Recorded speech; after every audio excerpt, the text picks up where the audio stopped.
I'm Chris Whitehurst, and this is the Terms, Tips, and Tricks for Real Estate. Each episode, I tackle a different term or trick to guide and lead you through the journey of real estate.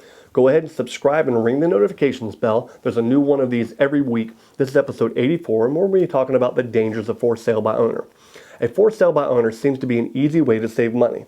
People think by not paying an agent's commission, you avoid spending 3 to 6%. Some things to consider, however, are you ready to handle the complex maze of forms and legal considerations?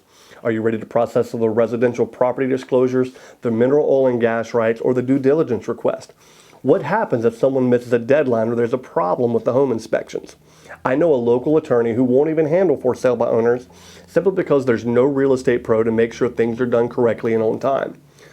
Problem number 2, you're likely going to be asked to still pay the buyer's agent commission, 3%, and then that puts you going head to head with a licensed professional who fights this battle every day. Are you ready to go toe to toe with someone who knows the industry inside and out?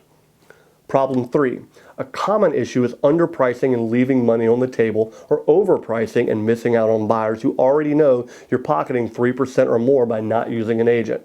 A recent story I was told was a seller put their home on a local sales site and got a sight unseen offer.